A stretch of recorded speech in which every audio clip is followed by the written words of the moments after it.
Hi guys, accountancy basics के second introduction lecture में आपका बहुत बहुत स्वागत है। लास्ट लेक्चर में हमने देखा था कि अकाउंटेंसी क्या है, अकाउंटेंसी क्यों पढ़ते हैं, उसकी डेफिनेशन को समझा था और उसके टाइप्स को भी देखा था।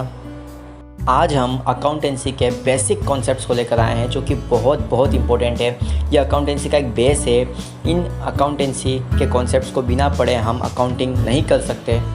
ये 11 कॉन्सेप्ट हैं जिन्हें हम 2 लेक्चर में ख़त्म करेंगे। आज हम 6 कॉन्सेप्ट्स को डिटेल्स में समझेंगे। तो चलिए स्टार्ट करते हैं। हमारा पहला कॉन्सेप्ट है सेपरेट एंटिटी कॉन्सेप्ट। ये कॉन्सेप्ट हमें यह बताता है कि एक बिज़नेस के अंदर एक बिजनेसमैन और एक बिज़नेस दोनों का सेपरेट एंटिटी होता है, मीन्स अलग अलग अस्तित्व होता है। हम ये मान के ही अकाउंटिंग करते हैं। वो कैसे देखते हैं। सबसे पहला जैसे मान लेते हैं कि एक व्यक्ति ने बिज़नेस स्टार्ट किया और उसमें कुछ कैपिटल लगाई, मतलब कुछ पूंजी लगाई। तो उस व्यक्ति ने ये सोच के पूंजी लगाई कि कुछ सालों बाद यह पैसा उसे कुछ प्रॉफिट के साथ वापस मिलेगा।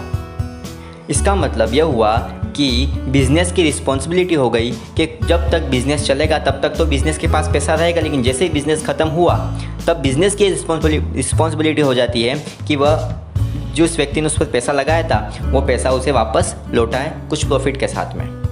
ठीक है ना। उसी तरीके से जब एक व्यक्ति को पैसों की ज़रूरत होती है तो वो बिज़नेस के पास जाता है, बिज़नेस से मांगता है कि भैया मुझे कुछ दिनों के लिए या कुछ टाइम के लिए मुझे पैसा दे दो। बिज़नेस भी बोलता है कोई बात नहीं, पैसा ले जाओ, लेकिन कुछ टाइम बाद मुझे वापस पैसा लौटा देना। इसका मतलब उस व्यक्ति की रिस्पॉन्सिबिलिटी हो गई कि कुछ टाइम बाद वह पैसा बिज़नेस को वापस लौटाए। इसी तरीके से ओनर की और बिज़नेस की दोनों की अलग सेपरेट एंटिटी होती है, मीन्स अलग अलग अस्तित्व होता है। यही मानकर हम अपनी बुक्स ऑफ अकाउंट में एंट्रीज करते हैं। अगला कॉन्सेप्ट है गोइंग कॉन्सर्न कॉन्सेप्ट, मीन्स चालू व्यवसाय अवधारणा। यह कॉन्सेप्ट हमें यह सिखाता है कि हम यह मानकर अकाउंटिंग करते हैं कि हमारा बिजनेस अनलिमिटेड टाइम तक चलेगा। इसका मतलब यह नहीं है कि बिज़नेस कभी बंद नहीं होगा। इसका कॉन्सेप्ट अकाउंटिंग के प्रोसेस को बेटर बनाता है ताकि हम अपने बिजनेस में होने वाले profit and loss and expenses को सही तरीके से डाइवर्सिफाई कर सकें या उसे बांट सकें। कैसे, एक एग्जांपल से समझते हैं। जैसे कि हम मान लेते हैं कि एक व्यक्ति है, वो बिज़नेस स्टार्ट करता है और बिज़नेस के लिए एक मशीन खरीदता है और मशीन की वैल्यू या मशीन की जो लाइफ होती है वो 5 साल है। तो वह व्यक्ति ये समझ कर, ये मान कर अकाउंटिंग करता है कि बिज़नेस लंबे समय तक चलेगा, तो इसलिए वह 5 साल तक का डेप्रिसिएशन निकालता है और डेप्रिसिएशन का अकाउंट्स खोलता है और इस तरीके से अकाउंटिंग करता है। लेकिन अगर उस व्यक्ति को पता चले कि बिज़नेस सिर्फ 1 साल तक चलेगा तो वो डेप्रिसिएशन अकाउंट नहीं खोलेगा।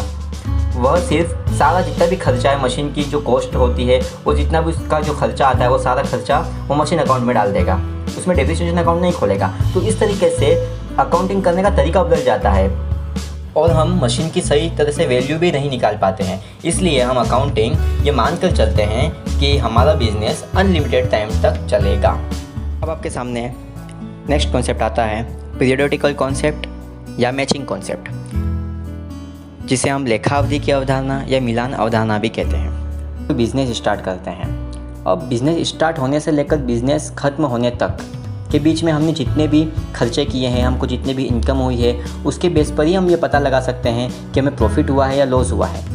लेकिन अब हमको पता नहीं है कि बिज़नेस कितने साल तक चलेगा, 1 साल, 2 साल, 5 साल, 10 साल। लेकिन हमें नेट प्रॉफिट और नेट लॉस जानना भी ज़रूरी होता है। लेकिन हर व्यक्ति इतने लंबे समय तक वेट नहीं कर सकता, इसलिए हर व्यक्ति शॉर्ट टाइम में अपने प्रॉफिट और लॉस का अनुमान लगाना चाहता है। इसलिए इस शॉर्ट टाइम को ही फाइनेंशियल ईयर कहते हैं। और ये फाइनेंशियल ईयर की जो डेट होती है वह 1 अप्रैल से 31 मार्च तक इन जनरली होती है। इसलिए जितने भी बिजनेसेस होते हैं वह अपने प्रॉफिट एंड लॉस का जो अनुमान है वह इस ईयर में ही लगाते हैं, जिसे फाइनेंशियल ईयर कहते हैं, जिसका टाइम 1 अप्रैल से 31 मार्च तक मीन्स 12 महीनों का होता है। इसलिए अब हम जो भी अकाउंटिंग करते हैं वह इन फाइनेंशियल ईयर में ही करते हैं। इसलिए इस कॉन्सेप्ट का नाम अकाउंटिंग पीरियडिकल कॉन्सेप्ट है। हमारा अगला कॉन्सेप्ट आता है कॉस्ट कॉन्सेप्ट। ये कॉन्सेप्ट बहुत ही इंपॉर्टेंट है। इस कॉन्सेप्ट में यह बताया गया है कि जब भी हम कोई असेट्स या फिक्स्ड असेट्स खरीदते हैं तो हम उसकी एंट्री बैलेंस शीट में उसकी कॉस्ट प्राइस पर ही करें।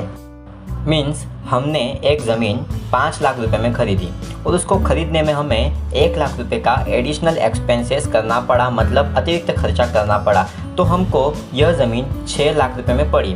तो हमारी कॉस्ट ज़मीन की 6 लाख रुपए होगी। तो हम उस ज़मीन की एंट्री बैलेंस शीट के अंदर 6 लाख रुपए में ही करेंगे। अब आप सोच रहे होंगे कि ज़मीन की प्राइस तो हर साल बढ़ती है, लेकिन बैलेंस शीट में हम उसकी पुरानी प्राइस पर ही क्यों दिखाते हैं? इसका कारण यह है कि हर साल प्राइस बढ़ने के कारण हमारे पास उसकी एक्चुअल मार्केट वैल्यू निकालने का कोई भी मेथड अवेलेबल नहीं होता है। इसलिए बिजनेस में उसको कॉस्ट प्राइस या जिसमें उसको खरीदते हैं उस प्राइस पर ही हम फिक्स्ड असेट्स को दिखाते हैं। अब अगला कॉन्सेप्ट हमारे सामने आता है, उसका नाम है मनी मेजरमेंट कॉन्सेप्ट। इस कॉन्सेप्ट का मतलब ये है कि हम जो भी अकाउंटिंग डाटा को रिकॉर्ड रखेंगे वह डाटा मनी में मेज़र होना चाहिए। इस कॉन्सेप्ट के बारे में हमने लास्ट लेक्चर में बात की थी। जैसे कि हमारी कंपनी में कुछ इम्पोर्टेंट पर्सन एक्सीडेंटली मर जाते हैं, तो यह घटना वैसे तो बहुत इंपॉर्टेंट है, लेकिन हम इसे मनी में मेज़र नहीं कर सकते, तो हम उसकी एंट्री हमारी अकाउंटिंग बुक में नहीं करेंगे। उसी तरीके से कोई व्यक्ति हॉनेस्ट होता है, इंटेलिजेंट होता है, तो हम उनकी इंटेलिजेंसी को एंड ऑनेस्टी को अपनी बुक्स ऑफ अकाउंट में रिकॉर्ड नहीं कर सकते, क्योंकि हम उन्हें मनी में मेज़र नहीं कर सकते। हम अपनी बुक्स ऑफ अकाउंट में उन्हीं डाटास का रिकॉर्ड रखेंगे जिनको हम मनी में मेज़र रख सकते हैं। जिस तरीके से मैंने आपको कुछ माल सेल किया, तो हम सेल को मनी में मेज़र कर सकते हैं, क्योंकि हमने सेल 5,000 रुपये में किया होगा, 10,000 में किया होगा, अलग अलग प्राइस पर किया होगा। हमने किसी से कुछ माल ख़रीदा है तो हमने ख़रीदा तो कुछ पैसों में ख़रीदा होगा, जिसको हम मनी में मेज़र कर सकते हैं। इसलिए इस कॉन्सेप्ट का नाम है मनी मेजरमेंट। आज का हमारा लास्ट कॉन्सेप्ट का नाम है ड्यूअल एस्पेक्ट कॉन्सेप्ट, द्विपक्षीय अवधारणा। यह कॉन्सेप्ट वेरी इंपॉर्टेंट कॉन्सेप्ट है और पूरी अकाउंटिंग इसी कॉन्सेप्ट पर टिकी हुई है। यह कॉन्सेप्ट हमें यह बताता है कि हम जो भी बिज़नेस करते हैं और जो भी उसमें ट्रांजैक्शन होते हैं उनके 2 पक्ष होते हैं, मीन्स 2 साइड होते हैं। आप जानते हैं डेबिट और क्रेडिट साइड, उसी तरीके से एसेट्स एंड लायबिलिटी साइड होती है।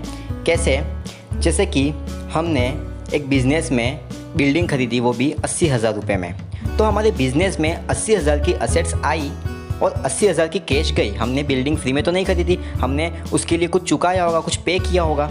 मतलब यह कहा जा सकता है कि हम कोई भी चीज़ खरीदते हैं या बेचते हैं, उसके बदले में कुछ चुकाते भी हैं, कुछ पाते भी हैं।